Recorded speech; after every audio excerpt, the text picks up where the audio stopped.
Одоо тухайлбал та цаг үетэйгээ зөрчилдөж л байгаа юм тийм үү? Яагаад зөрчилдөж байна? Энэ цаг үе юун дээр алдаад байна? Энэ цаг үеийн тэр таныг бухимдуулаад байгаа зүйл нь юу байна?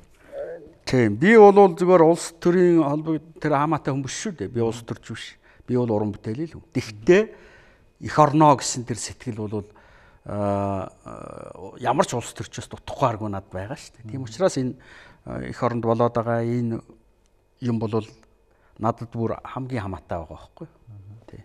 Тэгвэл миний бодож байгаа гол юм бол бид одоо илүү тэр олон зуун жил явж ирсэн нүүдлийн мал аж ахуйн тэр сэтгэлгээгээ төр хойш нь тавиад бид энэ олуула ингэж хотожж амьдрах орчин үеийн амьдралын энэ хэв маягтал жоохон тасмаар байгаа байхгүй. Эндээ л дасахгүй байгаа учраас бид чинь одоо хот байгуулж чадахгүй мөнгөн ч шүү дээ одоо үндсэндээ. Тийм ээ? Одоо эн чи хэдхэн үнэтэй. Эн чи одоо томоохон хотын бол нэг ориончудаа хүрэхгүй л ийм юм шүү дээ. Тэгтэл одоо ерөөсө годамжаар бид явж чадахгүй шүү дээ. Машин жиглэж. Тийм ээ? Тэгээ одоо энэ барилга байшингаа одоо хар тэгээ ямар ч замбараа байхгүй. Ерөөсө зам дээр байшин барьчих гэдэг шүү дээ. Энэ мөнгөтэй болсон чинь. Тэгэл одоо энэ болгоноосаа ингээ бодоход бид бол нүүдлийн мал аж ахуйгаар их олон 100 жил, олон мянган жил явцсан болохоор энийг юм дасчихгүй байна да гэж бодоод байгаа. Тэгээ сүүлийн үед бол мэдээж бүр бид чинь дандаа нэг захиргаанд нэг одоо атганд байсан.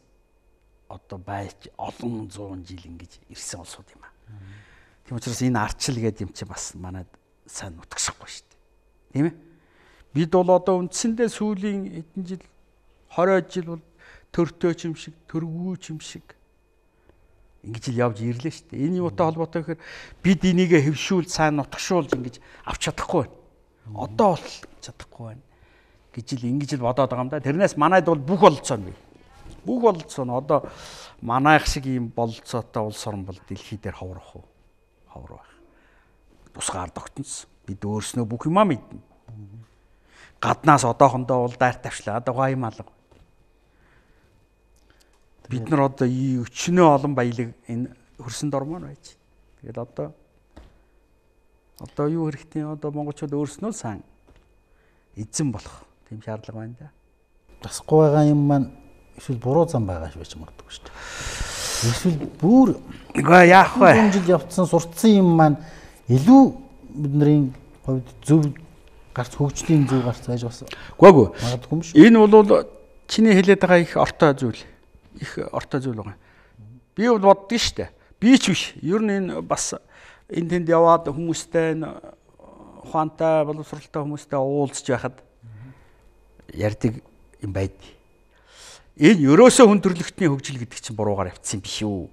Ийм ойлголт, ийм яриа бол зөвхөн энд ч биш, дэлхийн олон оронд байна да. Ялангуяа эрдэмтэн мэргэдийн дунд ялангуяа одоо нэлээд нэртэй уран бүтээлчдийн дунд бол ийм яриа байнга явагдаж байна. Тэгэхээр бид бол бас нэг арга нь яах ёстой юм бэ гэхээр бид бол ингээд энэ өчнөө жил хөгжөөд явцсан юмны хойноос зүгээр дэмий ингэж гэлдэрч яхаа оронд ерөөсөө тэр нөгөө хөгжлийг амдаж очие гэдэг нэг хүмүүс ярьдаг. Тэр их зөв гаргалгаач байсан байж болно. Бид нар ингэж хотыг дээш нь барих биш. Өөр тарааж барих ёстой байсан байж магадгүй. Бид нарт ямар газар нутаг байхгүй биш. Тийм ээ? Тэгээ бид нар янз бүрийн зүйлийг ирж хайх ёстой юм да. Тэгээд өнөөдөр бол бид тэр хөрөнгөт юу аах вэ? Зах зээлийн нийгэм байгуулж эхэлж шít. Тэгэхэд одоо дэлхийн хөгжилтэй одоо бараг бүх орн энэ зах зээлийн нийгэм гэдгийг шүүмжилж эхэлж байна. Зах зээлийн нийгэмтэй одоо олон зуун жил хөгжүүлсэн Америкийн нэгдсэн улсаас эхлээд эдийн засгийн уналтанд орж эхэлж байна. Үзэл бодлын уналт задрал удахгүй явагдах шиг байна. Тэгэл нарийн юм ярих юм бол одоо тэгээд хүмүүнлэг байдал нь хүнлэг одоо сэтгэлгээ тийм ээ хүн чанарын бол бүр уналтанд орчихсон байна. Хүний аав ээжээ хайрлах ёсноос эхлээд л хамгийн хүн чанарын наадлын ойлголтууд байхгүй болж эхэлсэн. Тэрийг одоо хааваагааг хайж эхэлж байна. Гэх мэтлэнгээр ингээд бидэнд бол бодох юм их байна да. Би бол их дэмий бодож идэх хүн байхгүй. Нэг удаа төв шуудангийн өмнө өглөөгөр юм да. Тэгээд бөглөрөөд ингээд зогсчаад гинтх над бодогдож байгаа байхгүй. Би энэ хүмүүс их сони юм. Тэгээд ингээд бүгдээрээ тэгээд нэг ингээд машинуудыг харахаар бүгд кабин дотор ганцаараа байгаа ш. Машин дотор. Тэгээ ингээ бүгдээрээ нэг том төмөр ер нь нарийн ярих юм бол төмөр шүү дээ машин. Нэг том төмөр дээр суусан. Тэгээд ингээд явчих болдгоо. Тэгээд тийм биенийхээ урдуур орох гал тэгээд ерөнхий амьдралынхын зарчим болохоор илүү том төмөр дээр суусан илүү одоо сайхан амьдарч байгаа юм шиг харагдах маягтай. Тэгэл хүний хүмүүсийн биенийхээ урдуур дайрч орох биенээсээ илүү гарах гэсэн тэнэг ийм ойлголтууд.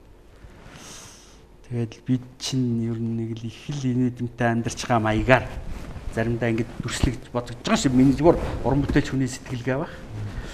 Гэхдээ энийг бол бас л бодож үзэхээр зүйл юм байгаа. Өөрөөр хэлбэл материалог юмнасаа татгалзах. Бид хоёрын яриа ерөнхийдөө өндөрлж байна. Тийм цаг маань жаахан одоо болсон байлаа. Бага байлаа. Тийм. Гэхдээ би танаас сүүлчийн асуулт асуумаар. Эх орон гэдэг юм ер нь яг хаана оршдог юм бэ? Янз бүрийн хариулт байна да. Зарим нь дотор хүний зүрхэн дотор оршиж байна гэж хэлдэг байх. Янз бүрийн юм байна. Бүр их л чамд их том ойлголт тоо. Тийм болохоор би эх орон гэдэг бол хамгийн том ойлголт гэж боддгийм шүү. Тэгээд энэ миний уран бүтээлч гэсэн их тусдаг. Миний одоо уран бүтээлийн ихэнх хувь нь одоо энэ эх орныхоо тухай. Тэгээ өөрийнхөө одоо төрсөн нутгийн тухай гэдэг чинь л одоо эх орноо магтах гэдэг юм ш. Би аав ээжигээ магтана гэдэг чинь эх орны тухай юм яриад байгаа гэсэн үг шүү. Тэр тусмын асуугаад байгаа юм л да. Гол нь үзэгчдэд та нэг сайхан сэтгэлд хүртэл хилээд өгмөр байгаа. За тэр бол би миний хөгжмийг одоо Монголын тал нутгийг ч юм уу тийм ээ аав ээж хоёрыг ч юм уу эсвэл одоо яадаг юм сэрсэн тал гэдэг ч юм уу эднийг сонсороо л гэж хэлэх байна. Би бол гэр бүл үр хүүхэд тэр бол эх орно л гэж ойлгодог шүү дээ би бол. Салшгүй ойлголт. Салшгүй нэг зүйл. Тийм ээ? Эх орон гэдэг нэг юм байна. Ээж аавгаа тусдаа нэг юм байна тийм ээ? Миний одоо үр хүүхэдгээд өрхгөргээ тусдаа ийм тийм биш. Хамгийн жижиг юм эх орон гэж зарим хүн хэлдэг. Тэр бол үнэн. Би бол тэгж л боддог. Эх орон гэдгийг нэг талаар их өргөн ойлголт юм аа л гэж боддог. Энэ дэлхий бол бидний эх орон шүү дээ. Тэрөөс тэр Монгол, Хятад тийм ээ. Одоо Оростой гол нь биш. Энэ их дэлхийгээ хайрлая гэдэг маань эх оронч үзэл юм аа л гэж. За баярлалаа. Ингээд бидний урилгыг хүлээн авч хүрэлцэн ирж энэ сайхан сонирхолтой тэгээд их гүн их тийм чандын асуудал хөндсөн сайхан яриа өгсөн танд баярлалаа. Танай телевизийн хамт олонд тэгээд танай телевизийг үзэж байгаа үзэгчид сайхныг хүсье. Тэгээд эх орон гэдэг ойлголт бол үнэхээр хамгийн чандын ойлголт. Тийм учраас эх орныхоо төлөө тэгээд их зүйлийг хийж бүтээж их амжилт гаргахыг хүсье да. За баярлалаа. За. Монголын үндэсний эх орон телевизийн солилцол ярилцлагын нэвтрүүлэг энэ хүрээд өндөрлөө. Эрхэм үзэгч та бүхэнд баярлалаа. Дараагийн дугаараар дахин уулзъя.